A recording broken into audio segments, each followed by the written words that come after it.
మనం ఈరోజు పరాక్రమ దివాస్ గురించి తెలుసుకుందాం. పరాక్రమ దివాస్ అంటే అసలు ఎందుకు జరుపుకుంటారో దాని గురించి తెలుసుకుందాం. ఏ రోజు జరుపుకుంటారు ఇది? ప్రతి సంవత్సరం జనవరి 23వ తారీఖున 2022 నుంచి జరుపుకుంటున్నాం. పరాక్రమ దివాస్ అని జరుపుకున్నాం. ఎందుకంటే అసలు కారణం ఏంటంటే ఈ రోజు పరాక్రమ దివాస్ జరుపుకోవడానికి కారణం మన సుభాష్ చంద్ర బోస్ పుట్టినరోజు అనమాట. మన సుభాష్ చంద్ర బోస్ పుట్టినరోజు అనమాట. అందుకనే ఆయనకి గుర్తుగానే ప్రతి సంవత్సరం 2022 నుంచి ప్రతి సంవత్సరం జరుపుకోవాలని మనం ప్రధాని నరేంద్ర మోడీ 2022లో చెప్తాడు. అప్పటి నుంచి ప్రతి సంవత్సరం జరుపుకుంటున్నాం. ఫస్ట్ ఎక్కడ జరిగిందంటే ఫస్ట్ పరాక్రమ దివాస్ ఎక్కడ జరిగిందంటే ఫస్ట్ 2022 జనవరి 23వ తారీఖున విక్టోరియా మెమోరియల్ హాల్ ఉంటుందిగా మన కలకత్తాలో వెస్ట్ బెంగాల్లో జరుగుతుంది అనమాట. అయితే ఈయన గురించి అసలు సుభాష్ చంద్ర బోస్ గురించి మనం తెలుసుకుందాం కొద్దిగా మ్యాటరు.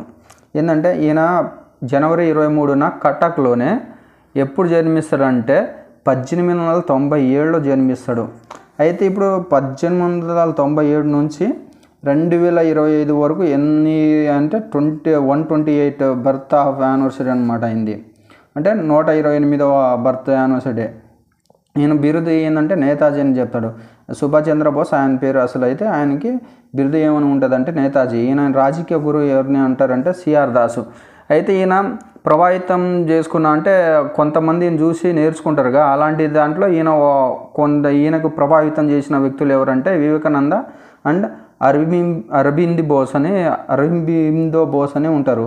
వీళ్ళిద్దరిని చూసి ఈయన నేర్చుకుంటాడు అన్నమాట. వాళ్ళు ఎలా ఇది చేసుకుంటారు, వర్క్ ఎలా చేసుకుంటారని ఆ విధంగా చూసి నేర్చుకుంటాడు అన్నమాట. ఎవరిని ప్రభావితం చేసుకునే వ్యక్తి ఎవరెవరంటే వివేకానంద, అరబిందో బోస్ అని ఇద్దరిని ప్రభావితం అయిపోతాడు అనమాట. ఈయన ఏంటంటే ఎక్కడ పుట్టాడంటే కటక్ ఎక్కడ ఉందంటే ఇప్పుడు ప్రజెంట్ ఒరిస్సాలో ఉంది కటక్. కానీ ఒకప్పుడు బెంగాల్ ప్రాంతంలో ఉండేది. అందుకని ఈయనది ఏంటంటే జాతీయత్వం ఏంటంటే బెంగాలీ ఈయన. అయితే ఈయన చదివిన కాలేజ్ ఎక్కడంటే ఇప్పుడు బెంగాల్ తరపున అక్కడనే పుట్టింది కాబట్టి కలకత్తా యూనివర్సిటీలో చదువుతాడు. ఇంకోటి కేంబ్రిడ్జ్ యూనివర్సిటీలో చదువుతాడు. ఈయన ఏంటంటే రాజకీయ గురువు ఎవరిని అంటారు? సిఆర్ దాస్ని అంటారు. ఈయన గ్రంథాలు ఏంటంటే ఒకటి ఉంటుంది. ఇండియన్ ఫ్రీడమ్ స్ట్రగుల్ అని ఒకటి ఉంటుంది. ఇండియన్ ఫ్రీడమ్ స్ట్రగుల్ ఒకటే ఉంటుంది. ఈయన పత్రిక ఏదైనా ఉంటుందంటే ఫార్వర్డ్ అనమాట. ఫార్వర్డ్ అసలు ఈయన స్థాపిస్తాడు అనమాట. సిఆర్ దాస్ స్థాపిస్తాడు. కానీ ఈ పత్రికకి సంపాదకీయ వహిస్తాడనమాట. సంపాదకునిగా వహిస్తాడనమాట. అసలు ఈ ఫార్వర్డ్ అనే పత్రిక ఎవరు స్థాపిస్తారంటే సిఆర్ దాసు. అయితే ఈయన ఏర్పాటు చేసిన సంస్థలు ఏమైనా ఉన్నాయంటే ఉన్నాయి. ఒకటి ఏంటంటే ఇండిపెండెన్స్ ఫర్ ఇండియా అని ఒకటి ఉంది. Independent for India legal. ఇది ఎప్పుడు స్థాపించారంటే 1928లో స్థాపించి కలకత్తాలో స్థాపిస్తారన్నమాట. ఎక్కడ స్థాపించిందంటే కలకత్తాలో. ఇంకోటి ఏంటంటే కాంగ్రెస్ డెమోక్రటిక్ పార్టీ అని 1930లో స్థాపిస్తారనమాట. సంస్థలు అనమాట. ఈయన ఈ ఇండిపెండెంట్ ఫర్ ఇండియా లీగల్ ఒకటి, ఇంకోటి ఏంటంటే కాంగ్రెస్ డెమోక్రటిక్ పార్టీ ఒకటి, ఇంకోటి మూడోది ఉందంటే ఫ్రీ ఇండియా లీగల్ అని ఒకటి ఉంది, లింగ్ అని ఒకటి ఉంది, ఫ్రీ ఇండియా లింగ్. ఇంకోటి ఫార్వర్డ్ బ్లాక్ అనేది ఉంటుంది సంస్థ. ఎన్ని సంస్థలు ఉన్నాయంటే 4 సంస్థలు ఉంటాయి ఈయన స్థాపించింది. ఈయన నినాదం ఏదైనా ముఖ్యమైన నినాదాలు ఏమైనా ఇచ్చిందంటే చాలో ఢిల్లీ, ఇంకోటి జై హింద్, ఇంకోటి ఏంటంటే give me blood and I will give for freedom అని అంటాడనమాట. ఇది ఎక్కడ అంటాడంటే ఆయన ఆజాద్ హిందూ ఫౌజ్ ఉంటుందిగా దాని ద్వారా అంటాడు. అప్పుడు ఆజాద్ హిందూ ఫౌజ్ గురించి తెలుసుకున్నప్పుడు అక్కడ చెప్తాం. మనం దీని గురించి డీటెయిల్గా తెలుసుకుందాం. గివ్ మీ బ్లడ్ అంటే మీ రక్తాన్ని నాకు ఇవ్వండి, నేను మీకు స్వతంత్రాన్ని ఇస్తాను అని దీనికి అర్థం. ఇంకోటి ఏంటంటే యూనిటీ, అగ్రిమెంట్ అండ్ సాక్రిఫైస్. ఈ 3 ఉంటాడు అనమాట. ఈయన ఏంటంటే ఏదైనా ఉంటే చాలో ఢిల్లీ, జై Hind, give me blood and I will give for freedom అని ఉంటుంది. యూనిటీ. ఇంకోటి ఏంటంటే యూనిటీ, అగ్రిమెంట్, సాక్రిఫైస్. ఈయన ఏంటంటే ఈయన ఏంటంటే స్థాపిస్తాడు 1938లో జాతీయ ప్రణాళిక సంఘాన్ని స్థాపిస్తాడు అనమాట. స్థాపించి ఈ ప్రణాళిక సంఘానికి అధ్యక్షుడు ఎవరంటే నెహ్రూ ఉంటాడు అనమాట. ఎందుకంటే 1938లో ఈయన ఐఎన్సీకి సమావేశం హరిపూర్లో అధ్యక్ష వహిస్తాడు. ఆ అధ్యక్ష వహించినప్పుడు ఈ ప్రణాళిక సంఘం ఉండాలని, ఒక భారతదేశానికి ప్రణాళిక సంఘం ఉండాలని కూడా మొట్టమొదటి చెప్పిన వ్యక్తి కూడా ఈయనే. అందుకనే దీనికి అధ్యక్షుడు ఎవరు చేస్తాడంటే నెహ్రూ ఉంటాడు అనమాట. ఈయన సమావేశానికి ఐఎన్సీ అధ్యక్షునిగా పనిచేసిన సమావేశాలు రెండు ఉంటాయి. ఒకటి ఏంటంటే హరిపుర, ఒకటి 1938లో, రెండోది 1939లో త్రిపురి ఎంపీలో ఉంటుంది. త్రిపురి ఇప్పుడు ఎంపీలో ఉంది. ఇది అయితే ఈయనకు ఆపోజిట్ వ్యక్తి ఎవరు ఉన్నారంటే పట్టాభి సీతారామాన్ని గాంధీజీ చేస్తే ఈయన ఏం చేస్తాడంటే పట్టాభి సీతారామాన్ని ఓడించి త్రిపురి సమావేశంలో ఈయన గెలుస్తాడనమాట. గెలిచేసి ఐఎన్సీ అధ్యక్షునిగా వహిస్తాడనమాట 1939లో. అయితే ఇక్కడ ఇంకోటి ఏం జరుగుతుందంటే ఈ సమావేశంలోనే కాంగ్రెస్ అధ్యక్షునిగా రాజేంద్ర ప్రసాద్ని ఎన్నుకుంటారనమాట. ఐఎన్సీ సమావేశానికి అధ్యక్షుడు ఎవరంటే ఈయన సుభాష్ చంద్రబోస్ చేస్తాడు. కానీ ఐఎన్సీ నిజమైన నాయకత్వం అంటే బాధ్యత స్వీకరించింది ఎవరంటే రాజేంద్ర ప్రసాద్ బాధ్యత స్వీకరిస్తాడనమాట. దీంట్లో ఈయన ఏంటంటే తర్వాత ఈయన జపాన్కి వెళ్ళడానికి సహాయపడిన వ్యక్తి ఎవరైనా ఉన్నాడంటే ఉత్తమ్ అనమాట. ఈయన యాక్చువల్లీ జపాన్కి వెళ్ళడానికి కారణం ఏంటంటే సుభాష్ చంద్రబోస్ జపాన్కి వెళ్ళడానికి కారణం ఏంటంటే ఈయన నేతాజీ సుభాష్ చంద్రబోస్ కలకత్తాలో హరిలాల్ శిలావిగ్రహం ఉంటుంది, దాన్ని తొలగించాలని ఉద్యమం చేపడతారు అనమాట. ఆ ఉద్యమం చేపట్టినప్పుడు బ్రిటిష్ వాళ్ళు ఏం చేస్తారంటే వీళ్ళకి గృహ నిర్బంధంగా చేస్తారన్నమాట. చేసినప్పుడు ఈయన ఏం చేస్తాడంటే ఢిల్లీకి పారిపోయి ఢిల్లీ నుంచి కాబూల్కి వెళ్ళిపోతాడు అనమాట. కాబూల్ నుంచి జపాన్కి వెళ్ళడానికి సహాయం చేసింది ఎవరంటే ఉత్తమ్ చంద్ అనమాట. ఈయనకి ఉత్తమ్ చంద్ సహాయం చేస్తాడనమాట. అయితే ఈయనకు జపాన్ వెళ్ళినప్పుడు 1942లో జపాన్ వెళ్ళినప్పుడు స్వాగతం పలికిన ఎవరైనా వ్యక్తి ఉన్నారంటే రాజ్ బిహారీ బోస్ ఉంటాడనమాట. ఆయన ఏం చేస్తాడంటే స్వాగతం పలుకుతాడు అనమాట ఈయనకి, జపాన్కి వెల్కమ్ టు జపాన్ అని. అయితే ఈయన మరణం గురించి హిస్టరీగానే ఉంది, ఇప్పుడు కూడా హిస్టరీగానే ఉంది. ఎవరు తేల్చలేకపోయారు ఈయన చచ్చిపోయిందా బతికి ఉండడం కూడా తెలియదు, ఎలా చచ్చిపోయిందో కూడా ఎవరికి తెలియదు. అయితే ఈయన మరణంపై మన ఇండియన్ ప్రభుత్వం ఏం చేస్తారంటే 3 కమిటీలు నియమిస్తాడు. ఫస్ట్ కమిటీ ఏంటంటే షానావాజ్ కమిటీ ఒకటి, కోస్లో కమిటీ ఒకటి, జస్టిస్ ముఖర్జీ కమిటీ అని ఉంటుంది. ఈ 3 కమిటీలు ఇప్పుడు వరకు కూడా తేల్చలేదు. ఫాదర్ ఆఫ్ నేషన్ మహాత్మా గాంధీని పిలిచిన మొట్టమొదటి వ్యక్తి ఎవరంటే సుభాష్ చంద్రబోస్ అనమాట. ఫాదర్ ఆఫ్ నేషన్ అని మహాత్మా గాంధీని మొట్టమొదటిగా పిలిచింది ఎవరంటే సుభాష్ చంద్రబోస్.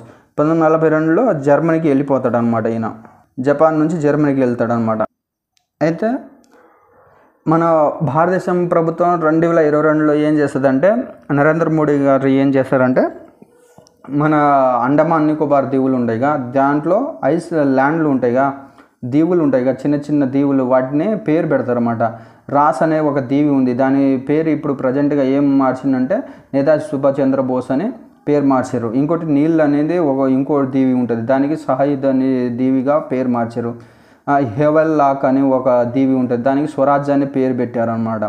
ఈ ఎక్కడున్నాయంటే అండమాన్ నికోబార్ దీవుల్లో ఉంటాయి. ఈ 3 దీవులు. అయితే 2022లో ఢిల్లీలోనే కార్తికేయ పాంత్ దగ్గర సుభాష్ చంద్రబోస్ విగ్రహం అనమాట, గ్రానైట్తో సుభాష్ చంద్రబోస్ విగ్రహాన్ని నిర్మిస్తారు.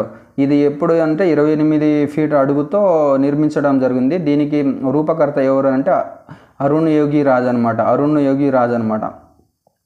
అయితే మనం బ్రీఫ్గా ఇవి ఆజాద్ హిందీ ఫౌజ్ ఉందిగా, ఆజాద్ హిందీ ఫౌజ్ గురించి బ్రీఫ్గా తెలుసుకుందాం. అసలు అది ఏర్పడడానికి కారణం ఏంది, దానికి మూల కారణం ఎక్కడ ఉందని తెలుసుకుందాం. అయితే యాక్చువల్లీ ఆజాద్ హిందీ ఫౌజ్ కంటే ముందు మన జర్మనీలో అంటే జర్మనీలో అప్పుడు రెండో ప్రపంచ యుద్ధం జరిగేసి జపాన్ జర్మనీ రెండో ప్రపంచ యుద్ధం చేసేసి కొంతమంది సైనికుల్ని బంధిస్తుంది అనమాట. జర్మనీ జపాన్ వాళ్ళు బంధించినప్పుడు ఆ సైన్యంలోనే ఒక వ్యక్తి కెప్టెన్ మోహన్ సింగ్ అని ఉంటాడు అనమాట. ఆయన ఏం చేస్తాడంటే జపాన్కి మన భారతదేశం జపాన్కి పంపించినప్పుడు ఆయన ఏం చేస్తాడంటే ఓడిపోయిన బంధించిన వ్యక్తులను భారతదేశం వాళ్ళని ఒకటిగా చేసేసి ఇండియన్ నేషనల్ ఆర్మీగా జపాన్ ప్రభుత్వం సహాయంతో ఇండియన్ నేషనల్ ఆర్మీగా కెప్టెన్ మోహన్ సింగ్ స్థాపిస్తాడనమాట. ఎక్కడ ఆగస్టులో 1942 ఆగస్టులో. దీని నినాదం ఏంటంటే ఇక్విలాబాద్ జిందాబాద్ అంటారు. దీన్ని మార్చి ఏంటంటే ఖదం ఖదం బడాయే జే బడాయి జా ఖదం ఖదం బడాయే జా అని ఉంటుంది. ఈ హిందీ నినాదం ఏముందంటే ఇక్విలాబాద్ జిందాబాద్ అని ఉంటుంది. అయితే ఇది హెడ్ క్వార్టర్ ఎక్కడ అంటే జపాన్ వాళ్ళ సహాయంతో హెడ్ క్వార్టర్ ఎక్కడంటే సింగపూర్లో ఉంటుంది దీని హెడ్ క్వార్టర్ అనమాట. అయితే కెప్టెన్ సింగ్ ఏంటంటే కొన్ని సంవత్సరాలు బాధ్యతలు నిర్వహిస్తాడు. ఆ తర్వాత ఏంటంటే జపాన్ వాళ్ళకి కెప్టెన్సీకి పడదనమాట. పడనప్పుడు కెప్టెన్ సింగ్ని జపాన్ వాళ్ళు ఏం చేస్తారంటే అరెస్ట్ చేస్తారు. అరెస్ట్ చేసినప్పుడు ఈయనకి ఐఎన్ఏకు అంటే ఇండియన్ నేషనల్ ఆర్మీకి ఎవరు నాయకత్వం ఇస్తారంటే రాజ్ బిహార్ బోస్ నివరించినప్పుడు జపాన్కి మనవడు వెళ్తాడనమాట. ఎవడు బోస్ వెళ్ళించి ఏం చేస్తాడంటే అప్పుడు ఆహ్వానం పలుకుతాడు. వెల్కమ్ పలికేసిన తర్వాత బోస్ని బాధ్యతలు ఐఎన్ఏ బాధ్యతలు స్వీకరించని మన సుభాష్ చంద్ర బోస్ చేతిలో రాజ్ బిహారీ బోస్ ఇస్తాడనమాట. అయితే సుభాష్ చంద్ర బోస్ దీన్ని ఏం చేస్తాడంటే ఆజాద్ హింద్ ఫౌజ్గా మారుస్తాడనమాట. ఆజాద్ హిందూ ఫౌజ్గా మారుస్తాడు. ఎప్పుడు మారుస్తాడంటే 1943లో చేంజ్ చేస్తాడు. అక్టోబర్లో ఆజాద్ హిందూ ఫౌజ్గా మారుస్తాడు. దీనికి నినాదం ఏంటంటే భారత్కు స్వతంత్రం సాధించి పెట్టడం. దీని నినాదం ముఖ్య కారణం ఇది ఏర్పడడానికి ఆజాద్ హిందూ ఫౌజ్ ఏర్పడడానికి కారణం ఏంటంటే భారత్ స్వతంత్రం సాధించి పెట్టడం అని మాత్రమే. దానికోసం ఆజాద్ హిందూ ఫౌజ్ని ఏర్పాటు చేస్తాడు. అయితే దీంట్లో ఆజాద్ హిందూ ఫౌజ్లో రెజిమెంట్లు ఉంటాయన్నమాట. రెజిమెంట్లో 5 రెజిమెంట్లు ఉంటాయి.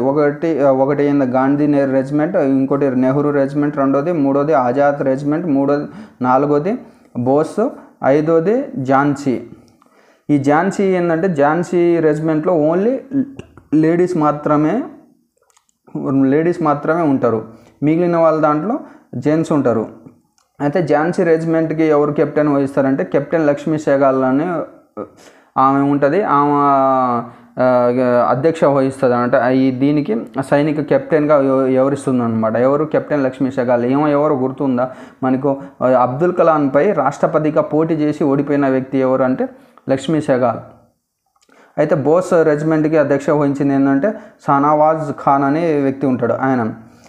ఈయన కూడా మన ఢిల్లీ విచారణ, ఎర్రకోట విచారణ అంటారు 1945లో అప్పుడు అరెస్ట్ అవుతాడు. ఎవరు ఈయనంటే నానాజ్ ఖాన్ కూడా ముస్లిం తరపున అరెస్ట్ అవుతాడు. ఎప్పుడు అంటే 1945లో మనం బోస్ చచ్చిపోయిన తర్వాత వీళ్ళకి అరెస్ట్ చేస్తారన్నమాట. అరెస్ట్ చేసినప్పుడు ఈయన అరెస్ట్ అవుతాడు. దానికి ఎర్రకోట విచారణలో కూడా ఈయన ఉంటాడు.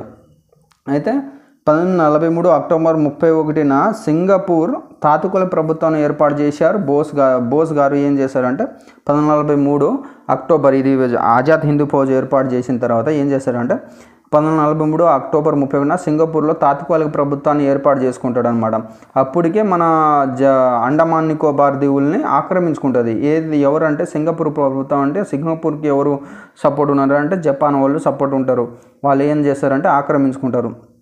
అయితే ఈయన ఆక్రమించుకున్న తర్వాత వీళ్ళది ఎక్కడంటే రాజధాని ఏంటంటే పోర్ట్ బయలర్ వీళ్ళ రాజధాని. అయితే అండమాన్ దీవులకి వీళ్ళని సుభాష్ చంద్రబోస్ ఏమని పేరు పెడతాడంటే షహీద్ దీవులని, నికోబార్ దీవులని స్వరాజ్ దీవులని పేరు పెడతాడు. అండమాన్ దీవులని షహీద్ దీవులని, నికోబార్ దీవులని స్వరాజ్ అని పేరు పెడతాడు. ఎవరు పెడతారంటే మనం సుభాష్ చంద్రబోస్ అనమాట. అయితే దీంట్లో ఇప్పుడు ఏంటంటే వీళ్ళ సైన్యంలో ఉన్న వాళ్ళు మన భారతదేశం ప్రభుత్వం మీద ఆక్రమించడానికి అంటే స్వతంత్రం కోసం బ్రిటిష్ వారి మీద యుద్ధాన్ని ప్రకటించుకుంటూ వస్తుంటే మార్గం మధ్యలో మనకు ఈ హెలికాప్టర్ ప్రమాదంలో చచ్చిపోయాడని అంటారు. అది నిజమో తెలీదు. అయితే సైనికులు మన ఈ ఆజాద్ హిందూ ఫౌజ్లో సైనికులు ఉంటారుగా వాళ్ళని పట్టుకున్న తర్వాత 1945 నవంబర్ 5న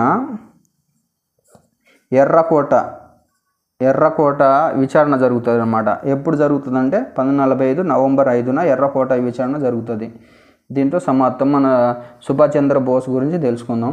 ప్రవాస దివాస్ ఎందుకు జరుపుకుంటారు కూడా దాని గురించి వివరించుకున్నాం మనం.